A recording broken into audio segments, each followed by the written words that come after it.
What is going on, everybody? Welcome back to the channel. Aftersound here, and we bring you Splinterland's content daily. We also stream over on Twitch at This Is Aftersound, so come by, say hello. We do giveaways every stream, and we do streams here every week now, 3 times a week on Tuesdays, Thursdays, and Sundays.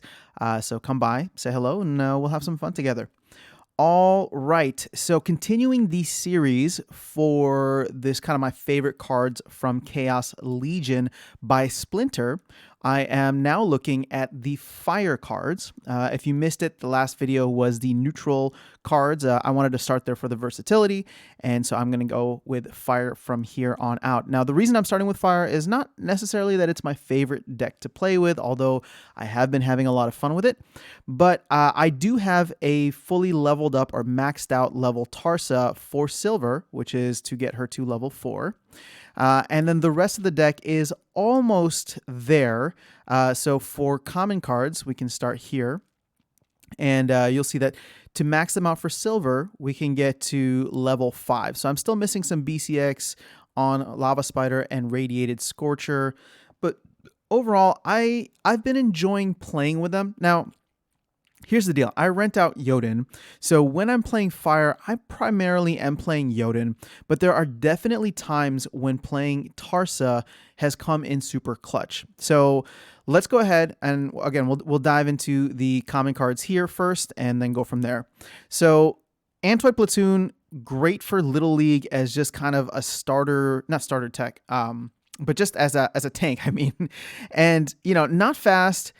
At this level, so max out at level 5, I like Shield, very susceptible to magic, unfortunately, but against everybody else, holds his own decently well. Not particularly fast, not particularly strong, although when paired with Tarsa, you do get attack of 3 and a health of 5. Now, even though I'm playing in silver, I do try to look up the further level abilities, and as soon as you get gold eligible, he gets Scavenger, so similar to Ant Miners, which is probably a cousin of this card in some ways. He will get Scavenger, which I feel like can be very valuable, especially if the rest of your deck is super fast and you're able to kill monsters and create even more of a tank here that gains health as other monsters fall off the board. So not a bad card. I've definitely used it. Not my favorite tank, and I only play it whenever I need something that is, you know, obviously low mana or 4 mana only for my tank, knowing that he can take a decent amount of hits. Scavochemist, not using this guy as much. He does get the cleanse ability, so I have him maxed out at level 5, or I have him maxed to level 5.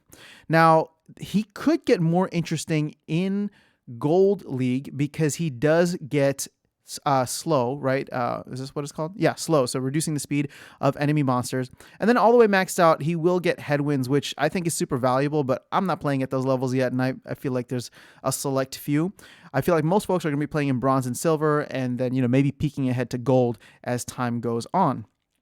So with Scavochemist, the reason, okay, actually, let me clarify this, and I'm gonna jump ahead a little bit.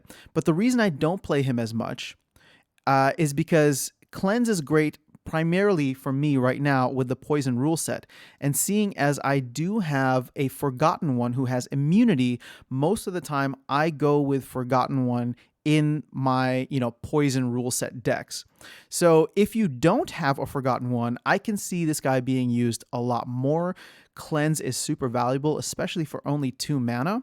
So, you know, I'm not using him much, but I can understand the value, and especially getting into gold, it might make some sense. You know, if you're in like a no melee attack or no melee monster rule set or something like that that has poison, right? Radiator Brute, actually one of my favorite common cards for the fire deck. Decent health, decent speed, can do an attack of 3, and again, this is maxed out at maxed out for silver, which is level 5. Paired with Tarsa, he's doing 4 damage per turn from the reach position, so I really enjoy throwing him in there. Later on in gold, it looks like he does get some faster speed along with Enrage. But, you know, for 5 mana, this guy can do a decent amount of damage. I tend to use him a lot in my smaller, like lower mana fire decks. Okay, Lava Spider. Lava Spider I'm not using as much right now. Um, one of the main things, and as I said, I'm renting a Jotun deck, and I'm only renting a level 1 Jotun, meaning that I can only play Lava Spider up to level 3, right? Which is the max for that level summoner for bronze. If I were to rent a level 2 Jotun, I would be able to play him with 2 snipe damage, which I feel like is actually decent. Speed isn't too bad either, but I don't play him as often just because there are other faster cards that I enjoy playing with Jotun. So as of right now, because I can only play him at level 3, he's just okay. At level 6 with Snare, that could be cool. But again, I'm not playing at that level, nor even if I just think ahead, I can't really think of, specific times when I would use it. Now, for 3 mana to be able to do 2 damage, phenomenal, right? So I really, really like that. And there have been times at which I will put him as like a back tank, right, in a Tarsa deck for me, because that 6 health or 4, 5 or 6 health, whatever it is, and then that 2 snipe damage can be very, very important. So, but I'm just not using him as much at the moment. And then Radiated Scorcher, I don't have a level 5 of this. At level 5, let's see, what would he be? You would get 1 extra speed. I don't really use Shatter very often. This is where you destroy the armor of the target that you hit. Again, the only way that he's going to hit somebody in most rule sets is if he's in the first position, which, could potentially be valuable. But for 1 mana, I don't use him very often. It's usually going to be in games where I just need to throw 1 more card in for 1 mana. And with 2 hit points, it's sometimes better than throwing in, a 1 hit point card potentially. All right, let's move our way up to the rare cards. All right, so we talked about Tarsa already. She's a summoner. Scavo Firebolt, I find myself using decently often, but here's the thing. Because I'm playing him with Jotun primarily, I only get him up to level 2. Now, to max out rare cards, you can get them, to max, and when I say max out, I know I sound confusing here. When I say max out, it's max out for myself, which is playing with a maxed out summoner for silver, not fully maxed out. And I need to find a better way to say that. So I apologize if I've been confusing you. But you can play him level 1 and 2 in bronze, and then level 3 and 4 in silver. So I do believe I have them at silver. Yeah, so he is level 4, but again, because my Jotun is only level 1, I end up playing him with these stats, which aren't bad, because to be able to do 2 damage, right, even at the lowest in the starter deck, if he's just a ghost card for you, to do 2 damage for 4 mana isn't bad. Obviously, you get him up 1 level higher. That speed and that health are clutch, especially as kind of like front tanks for me in a Jotun deck, at least somebody that can take a hit and then is obviously enhanced more by the abilities that Jotun offers. Teny Striker. This is actually one of my favorite cards when it comes to a fire deck. With Tarsa, gets that +1, and this is, again, him at level 4, right? At level 1, still decent because he's attacking that backline, not very fast, only a speed of 2, does 2 damage, but can take a decent hit. So he can serve somewhat as a back tank, but I would say that at the level that I have him now, which is maxed for silver, that dodge ability, increased chance of evading melee or range attacks in the back with a health of 6 with a speed of 3 makes it much more, just much better as a back tank. Plus, you pair him up with Tarsa, and all of a sudden he's got 4 damage as well as 7 health. So even more of a back meat shield. So I definitely like using him. 5 mana, it's going to be tough to beat. With Tarsa, you're doing 4 damage for 5 mana. Now, Jyn Apprentice, I don't use this card as much as I thought I would, or at least as much as I was before. Sometimes when I'm playing Jotun and I want to do some magic, I will throw him in there. Or if it's a rule set, for example, where you can't get, you can't play range attacks and I want to pair him up with Jotun, I'll throw him in there just because, 2 magic plus blast is always going to be decent. Obviously, if I had him maxed out to level 4 eligible with Jotun, meaning that I had a level 2 Jotun, that 3 damage with 3 speed would actually be pretty good. But on the whole, if he was just in the starter deck like this, I don't know that I would use him unless I absolutely had to. Molten Ash Golem. Definitely have been using this guy for the Jyn deck. He makes a decent front tank because at level 1, you are going to get him for, well, it's only 6 mana, but you're going to get him with that 9 health and close range. So he is able to fire from the front. What I have been enjoying with him, and again, I'm playing him technically level 2 because my Jyn is only at level 1. So I like using him for the reverse speed rule sets because I know that he can serve as a primary or even secondary tank. That speed is great, and he's a good meat shield, right? That speed is great for the rule set. Obviously, if you get him up a little bit higher, yeah, maybe, but I've never played him with Tarsa. I've only played him with Jyn. All right, and we talked about Tarsa. So let's go on to the epic cards. Forgotten One. Okay, we jumped ahead and spoke about him briefly. I have mine at level 2. I believe I would be able to get him up to level 3. I just don't have the BCX for it right now. And level 3 is going to give you, okay, no other buffs here, but you do get the added ability of Retaliate. As I mentioned, the ability that you get from level 1 with immunity is awesome for poison rule sets and really any other rule sets where, maybe they're trying to do, they're doing a -1 melee damage or -1 health or -1 speed. He is immune to all of that, which is fantastic. And so, yeah, at level 2, which is still eligible for bronze, you're going to get an extra armor and an extra health. And then, playing him with Tarsa is great because of the fact that he gets a +1 damage. So all of a sudden, this guy's doing 5 damage with 10 health. And just kind of looking ahead, obviously Retaliate is fantastic because he can give a hit back, which is nice. But if you are at a point where you're able to play level 5, and I think you can play level 5 in gold, he would be up to 5 damage before any other buffs, right? 10 health with piercing. So all of a sudden now you pair him up with Tarsa, and this guy is able to tear through people, doing 6 damage per turn. And if he gets hit, there's a chance that he could return the favor. So these epic cards, and I know I haven't gone through all of them yet, but the fire epic cards I think are some of my favorites. So Tusk the Wide, before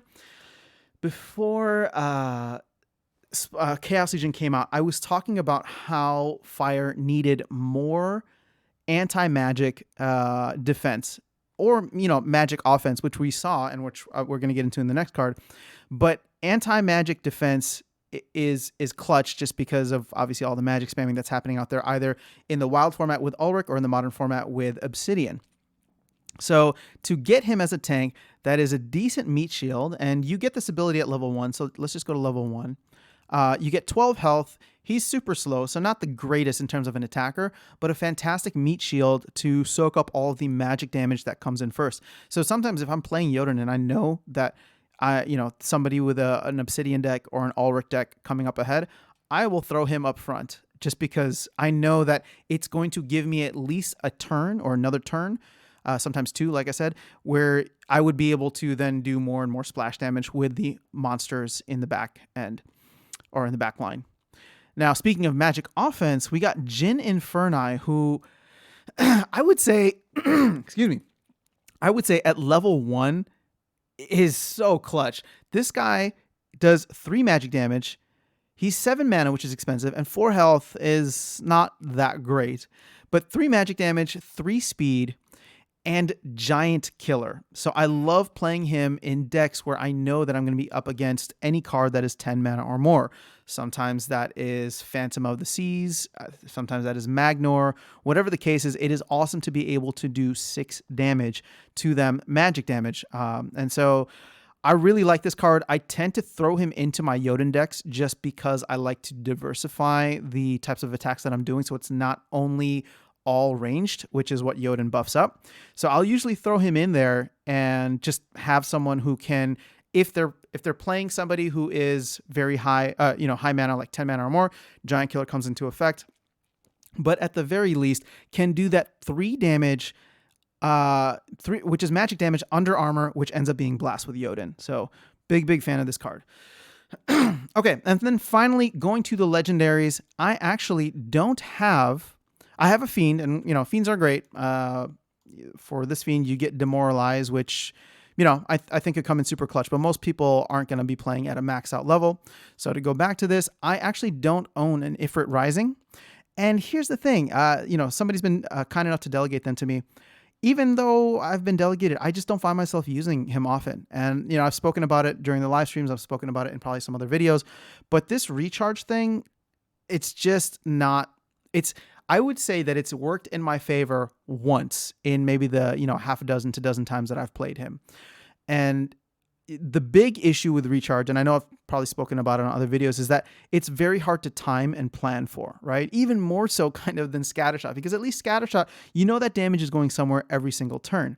But, for example, there was a turn here where I was using him, right? And with Jotun blast damage, you want to be able to do as much damage as possible, right, to the main target. And I guess granted with blast damage, it doesn't matter as much. But for example, he did the way that it played out in the turn-based system was the time that he was actually going to fire, there was a creature who was in front that only had 1 health left. And all of a sudden, the 6 damage that he's going to be doing gets wasted on a 1 health remaining or 1 HP remaining monster. So again, hard to time for, hard to plan, and maybe I'm just not at that level where I'm thinking through, but I find this to be the case with most of the recharge monsters or monsters with the recharge ability.